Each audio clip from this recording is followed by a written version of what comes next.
반갑습니다. 저는 제주현동 선불교회를 섬기는 이상석 목사이고요.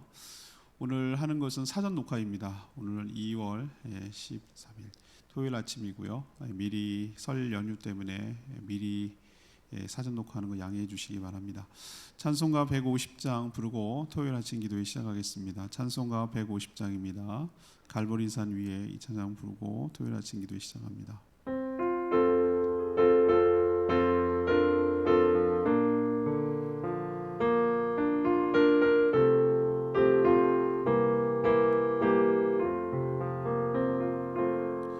갈보리산 위에 십자가 섰으니 주가 고난을 당한 뼈라. 험한 십자가를 내가 사랑하매 주가 보혈을 흘림이라. 죄의 승리를 얻기까지 주의 십자가 사랑하리. 빛난 멸류관 받기까지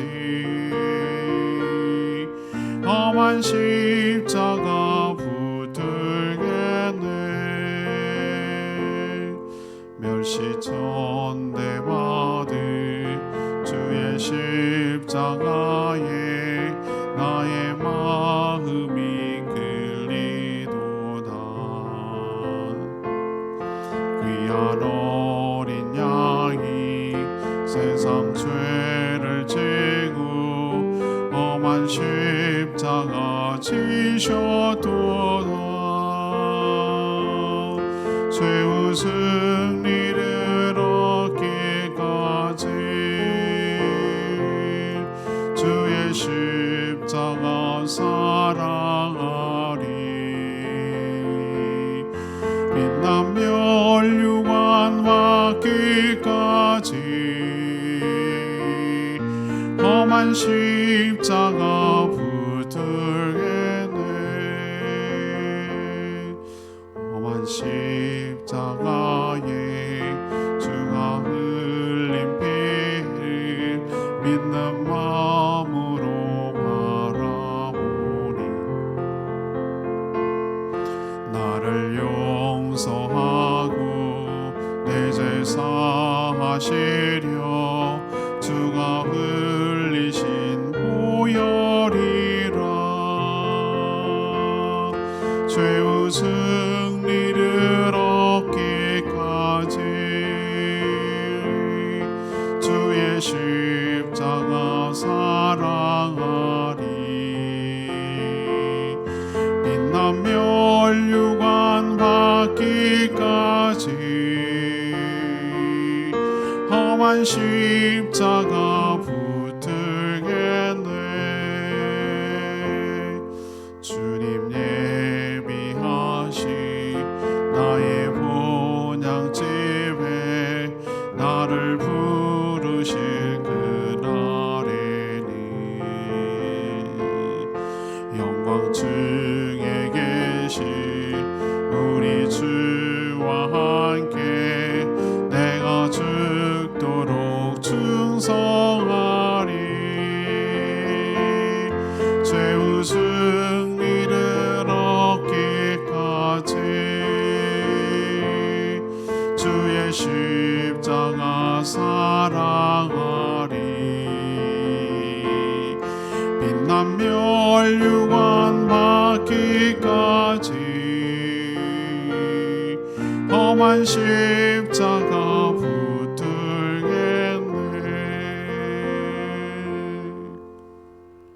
찬양집 343장입니다. 찬양집 343장 아버지 사랑 내가 노래해 343장 우리 같이 부르겠습니다.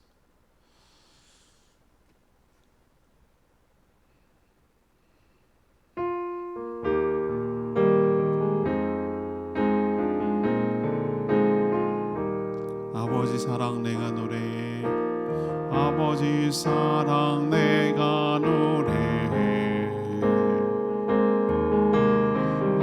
오직 은혜 내가 누리게 그 사랑 변함없으신 거짓 없으신 성실하신 그 사랑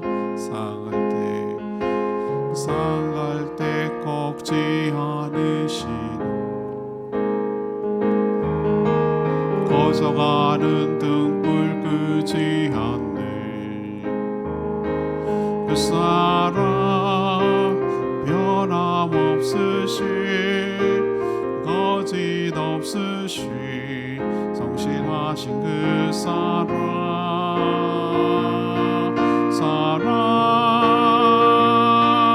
그 사랑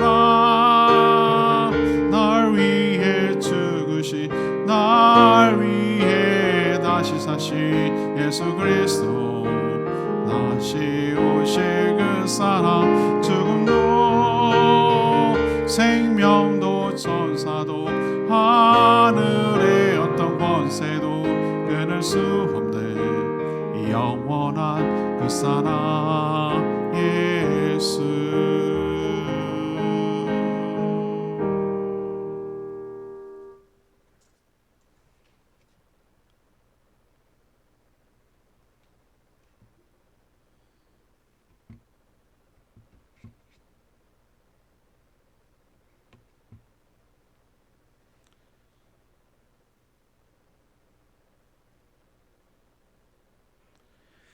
오늘은 요한복음 7장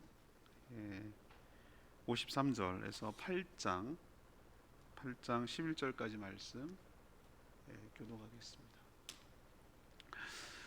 요한복음 7장 53절에서 8장 11절 말씀입니다.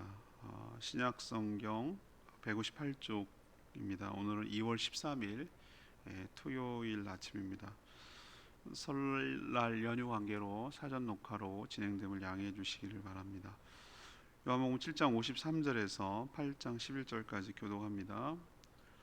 다 각각 집으로 돌아가고 예수는 감람산으로 가시니라. 아침에 다시 성전으로 들어오시니 백성이 다 나오는지라 앉으사 그들을 가르치시더니 서기관들과 바리새인들이 음행 중에 잡힌 여자를 끌고 와서 가운데 세우고 예수께 말하되 선생이여 이 여자가 간음하다가 현장에서 잡혔나이다. 모세는 율법에 이러한 여자를 돌로 치라 명하였거니와 선생은 어떻게 말하겠나이까. 그들이 이렇게 말함은 고발할 조건을 얻고자 하여 예수를 시험함이로라. 예수께서 몸을 굽히사 손가락으로 땅에 쓰시니 그들이 묻기를 마지 아니하는지라. 이에 일어나 이르시되 너희 중에 죄 없는 자가 먼저 돌로 치라 하시고 다시 몸을 굽혀 손가락으로 땅에 쓰시니 그들이 이 말씀을 듣고 양심의 가책을 느껴 어른으로 시작하여 젊은이까지 하나씩 나가고 오직 예수와 그 가운데 섰던 여자만 남았더라.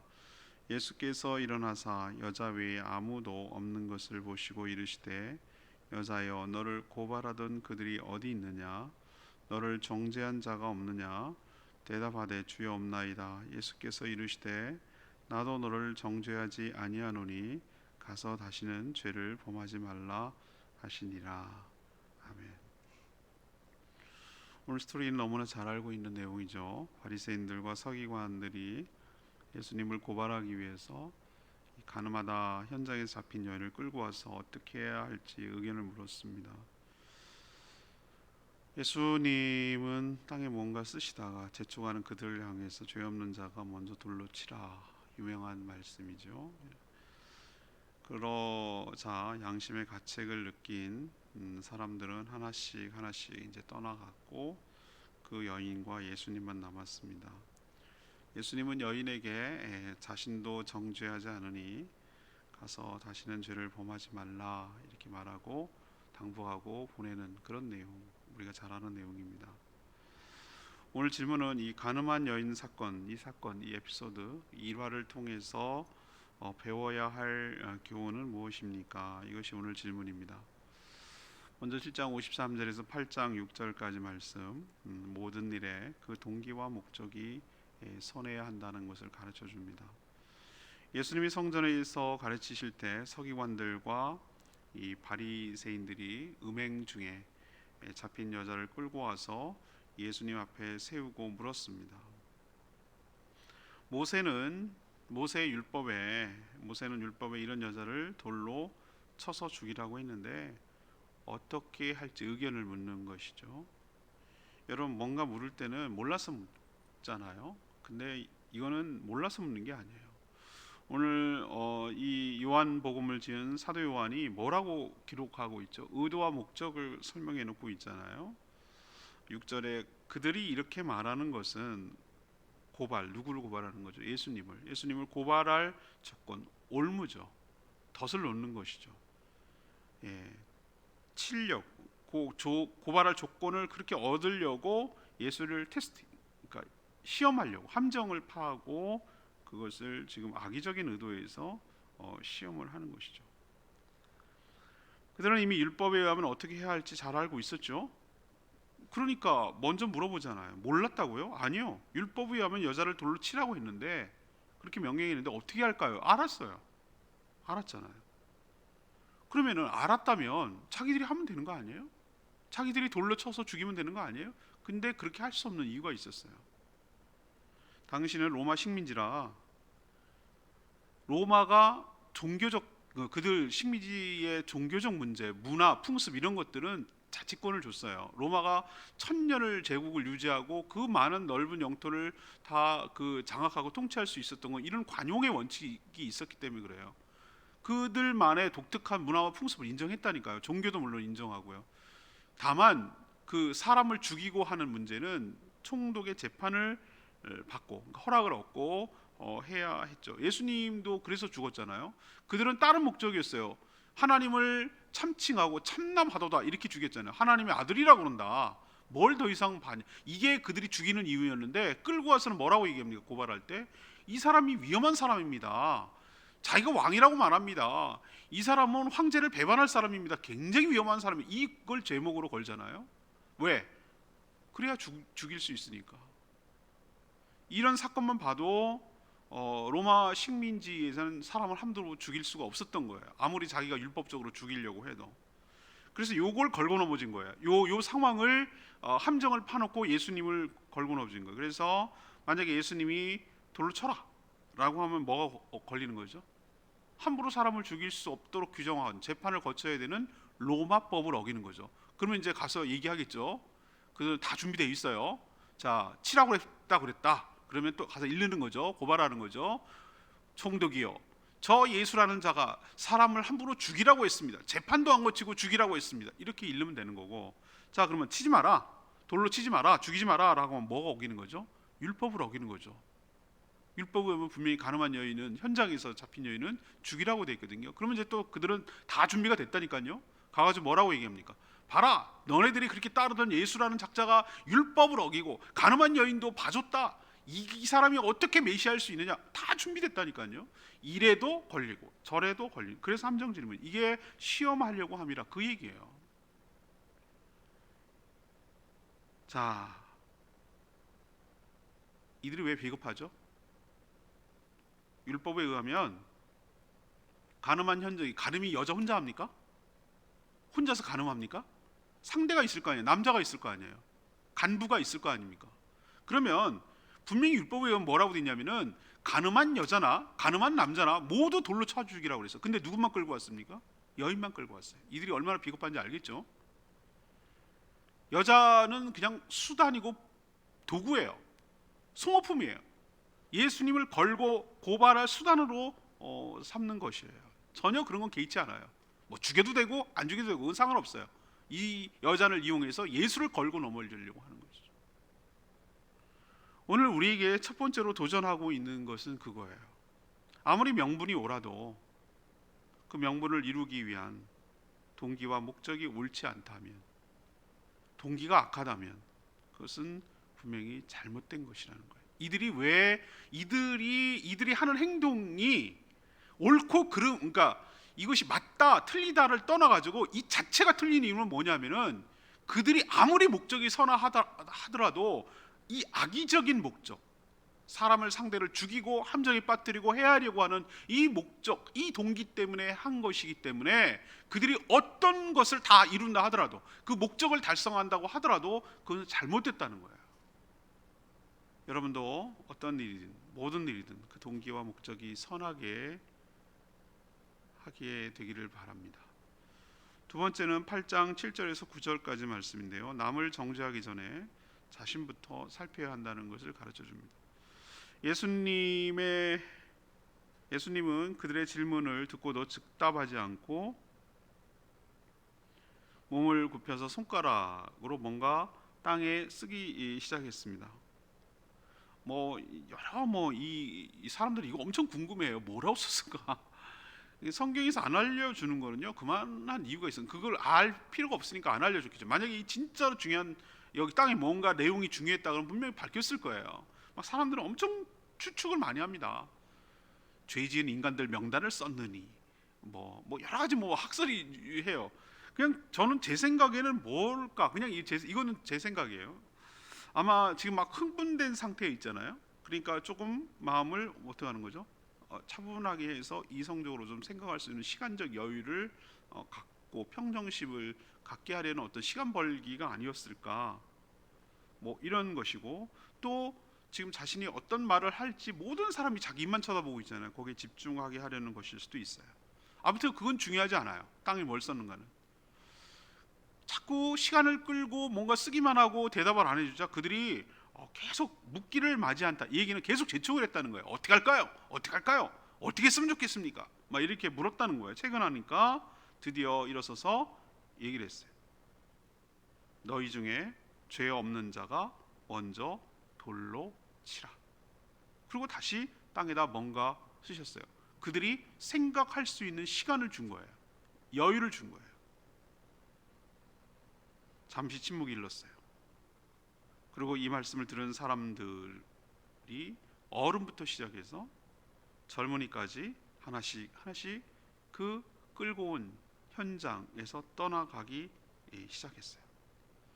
누구도 죄에서 자유로운 자들이 없었다라는 것을 반증해요. 그들의 양심의 가책이 이 얘기라는 거예요. 전 여기서 참 재밌게 본 그 글이 뭐죠? 어른들이라는 게 뭡니까? 나이가 많은 순서대로 이렇게 차례로 갔다는 얘기는 뭐죠? 어른들이 더 많은 죄를 졌다는 거예요. 나이가 들면 들수록 더 성숙한 것이 아니라, 오늘 표현에 보면은 느낄 수 있는 것은 오히려 더 시간이 지나면 지날수록, 살면 살수록, 더 많이 살면 살수록 더 많은 죄가 있다라는 거예요. 그걸 우리에게 지금 보여주는 것이잖아요. 모두 다 죄의 현장, 가늠하다 현장에서 잡혔다 했잖아요. 현장에서 잡히지 않았을 뿐, 거기 막 흥분하고 돌 들고 이제 칠 준비를 하고 있는 그 모든 사람들 역시 현장에서 잡히지 않았을 뿐, 끌려오지 않았을 뿐, 너나 할 것 없이 다 모두 죄인이라는 것이 이걸로 밝혀지는 거 아니에요? 예수님의 한마디가 얼마나 지혜롭고 권위가 있는지 여러분 보여지지 않으세요? 이 한마디가 얼마나 사건을 종료시키고 또 로마법도 만족시키고 율법도 만족시키고 치라고 그랬잖아요. 율법 만족.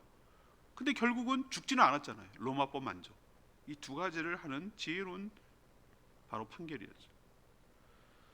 우리도 오늘 두 번째로 여러분들이 도전받고 싶은 것은 그겁니다. 남의 범죄를 보면, 남의 죄를 보면 철저를 또 막 이렇게 비난하고 정죄하기에 앞서서 나도 저런 죄를 짓지 않았나, 난 저 사람은 걸렸고 난 안 걸렸을 뿐 나도 죄인이 아닌가라고 생각하고, 저 모습을 보고 얼마나 죄를 지면 추락하게 되는지, 비난의 근거가 되는지, 얼마나 모욕적인지 이런 걸 깨닫고 내 자신을 돌아보고 나에게도 그런 모습이 없는지, 나에도 그런 가능성이 없는지 자신의 모습부터 살피고 먼저 회개하는, 돌을 들고 치려고 하지 말고, 돌 던지려고 하지 말고 자신에게 돌을 먼저 가혹하고 냉정하게 자신을 평가하고 자기의 책찍질하고, 그래서 삼가 조심하며 살아가는 저와 여러분 되기를 원합니다. 세 번째는 10절에서 11절까지 말씀인데요, 정죄보다는 치유와 회복에 힘써야 된다는 것이죠. 현장에서 모든 사람이 하나씩 떠나가고 가늠하다 현장에서 잡혀 끌려온 그 여인하고 예수님만 이제 남았죠. 다른 사람은 몰라도 예수님은 그녀를 강하게 책망하고 정죄할 수 있는 분이에요. 그분은 죄가 없어요. 그리고 그분은 심판권을 가진 분이에요. 예수님은 그녀에게 고발하던 자들이 어디 있는지, 정죄하는 자들이 어디 있는지 물었어요. 다 떠나가고 없다고 하자 아무도 없다는 걸 확인시켜 주는 거예요. 그러고 나서 이제 자신이 독점하려고 그러는 게 아니라 예수님 뭐라고 얘기합니까? 자신도 정죄하지 않노니 가서 다시는 죄를 범하지 말라, 이렇게 당부하셨어요. 예수님은 그녀에게 그냥 없던 걸로 해, 괜찮아, 그럴 수 있지, 뭐 이렇게 말하지 않았습니다. 여러분 명심하셔야 돼요. 용서는 그런 건 아닙니다. 다시는 죄를 범치, 다시라고 말하는 건 뭐죠? 이게 죄라는 걸 인정한다는 거잖아요. 이게 죄라는 걸 분명히 알고 있다는 거잖아요. 죄를 졌다고, 지은 죄를 잘했다고 하지 않으셨어요. 그렇지만 죽을 죄를 지었다고 정죄하거나 심판하지도 않으셨어요. 예수님은 그녀가 정죄받고 죽는 것으로 그의 인생이 끝나게 되기를 원하지 않으셨어요. 오히려 그녀가 자신의 죄를 깨닫고 깨우치고 잘못을 뉘우치고 회개하고 거룩한 삶을 살아가도록 다시 한번 기회를 주는 것이고 또 회복하기를 원하셨어요. 왜 이렇게 할 수가 있었을까? 자신이 그녀의 죄까지 지고 십자가에 죽으셔서 그 죄값을 치를 것임을 알기 때문에 용서할 수가 있었던 것이죠. 예수님의 관심은 어디 있습니까? 정죄하고 비난하고 죽이는 데 있지 않았어요. 용서하고 살리고 새롭게 되고 회복하는 데 있었어요. 우리도 어디에 마음을 두고 살아야 되는지 오늘 말씀을 통해서 깨우치는 복된 인생 되기를 축복합니다. 오늘 레마의 말씀이 9절 말씀, 그들이 이 말씀을 듣고 양심의 가책을 느껴 어른으로 시작하여 젊은이까지 하나씩 하나씩 나가고 오직 예수와 그 가운데 섰던 여자만 남았더라. 우리는 다른 사람들의 잘못이나 허물을 보면 막 흥분을 해서 온갖 비난을 퍼붓습니다. 마치 더 정죄하고 더 비난하면 할수록 자신이 죄가 없는, 더 의로운, 더 깨끗한 사람이냐 막 경쟁하듯이 그렇게 하는 것처럼 보여요. 여러분 과연 그럴까요? 세상에는 걸린 죄인과 감춰진 죄인만 있을 뿐 의인은 한 사람도 없다라고 성경은 이야기하고 있어요. 누가 누구를 판단하고 누가 누구를 심판할 수 있다는 말입니까? 우린 그럴 권리가 없어요. 우린 하나님이 아니거든요. 오직 예수 그리스도의 보혈만이 우리를 정결케 할 줄로 믿습니다. 자신을 살피고 자신을 돌아보는 것이 먼저일 줄로 압니다.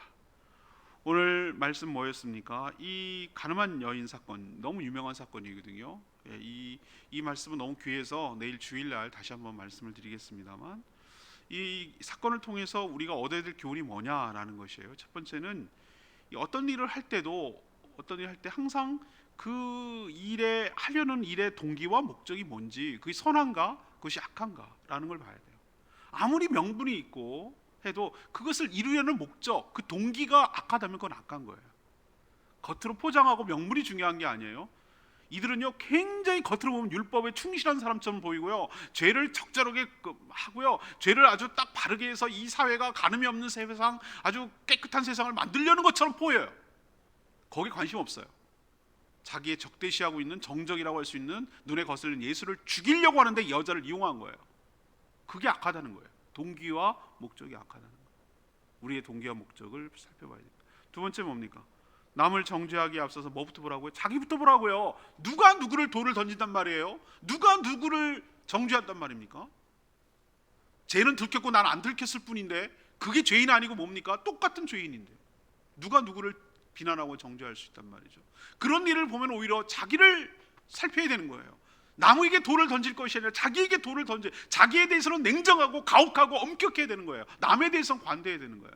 근데 우린 거꾸로 하잖아요. 자기에 대해서 무지하게 관대해요. 그럴 수 있지 뭐, 살다 보면은 이렇게 하지만 남에게는 어떻습니까? 요만큼 조금도 막 비난하고 이해해 보려고 하지 않고 정죄하고 판단합니다. 이게 얼마나 어리석고 무서운 얘기죠.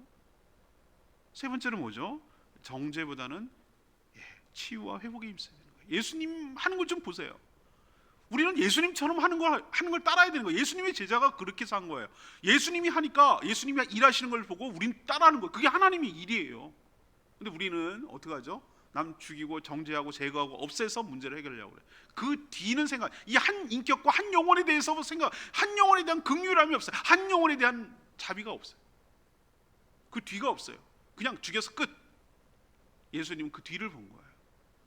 정죄하고 판단에 의해서 사람이 바뀌지 않는다는 거 알아요.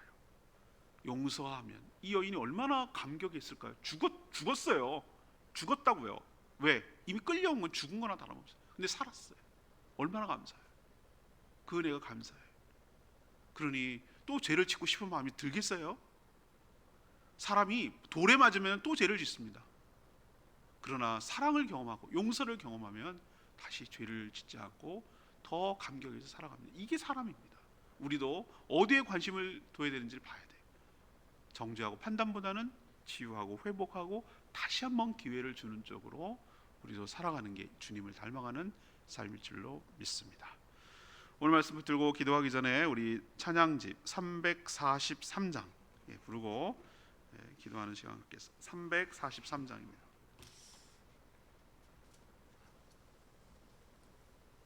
찬양집 343장 아버지 사랑 내가 노래해 그 사랑 찬양하겠습니다.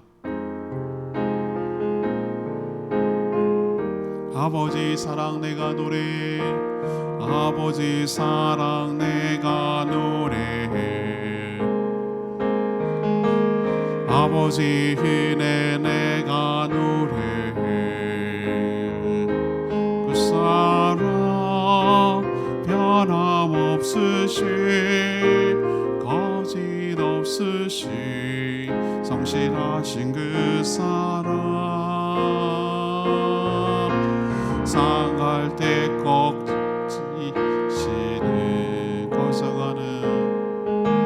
거서가는 등불 끄지 않는 그 사랑 변함없으시 거짓없으시 성실하신 그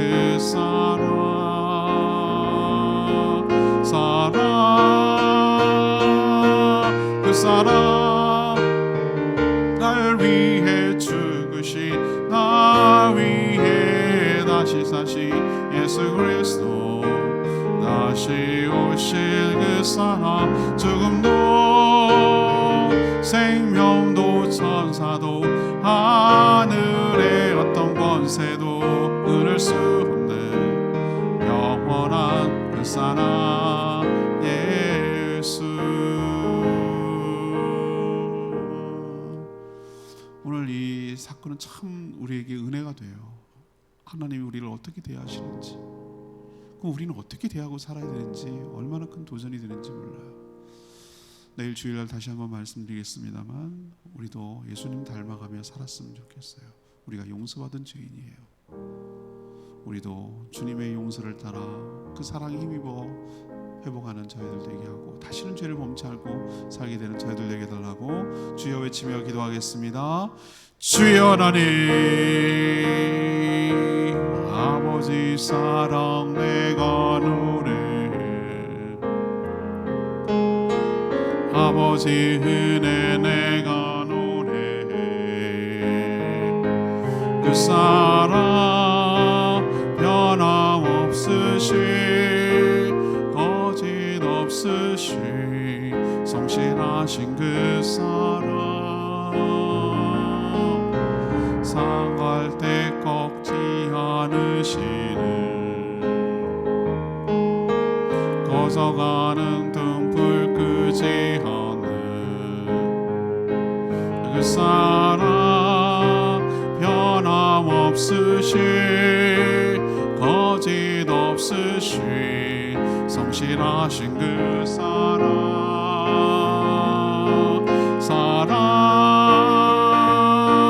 그 사랑 날 위해 죽으신 날 위해 다시 사신 예수 그리스도 다시 오실 그 사랑 죽음도 생명도 천사도 하늘의 어떤 권세도 해낼 수 없는 그 사랑, 그 사랑, 예수.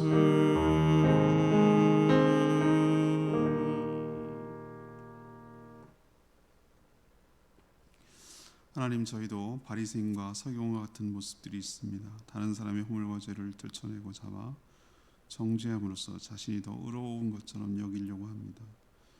무슨 일을 하든 그 깊은 심중에 있는 동기와 목적이 무엇인지 살피게 하여 주시옵소서. 다른 사람들 죽이고 공경에 빠뜨리려는 악한 목적으로 행하지 않게 하여 주시옵소서. 누구도 죄에서 자유로울 수 없음을 잘 압니다. 오직 그리스도의 보혈만이 우리를 정결케 합니다. 남을 정죄하기보다는 용서받고 치유와 회복이 일어나 거룩한 삶을 살도록 돕고 이끄는 저희들 되게 하시고, 주님 따라 주님 닮아서 살아가는 저희들 되게 하여 주시옵소서. 내일 거룩한 주일 함께 모여 예배하며 하나님께 영광 드리는 복된 날 되게 하여 주시고, 설 연휴 마무리 잘할 수 있도록 축복하옵소서. 감사드리며 예수 그리스도의 이름으로 기도합니다. 아멘. 오늘 하루도 주님의 은혜 가운데 살기를 축복합니다. 기도하고 하루 시작하겠습니다.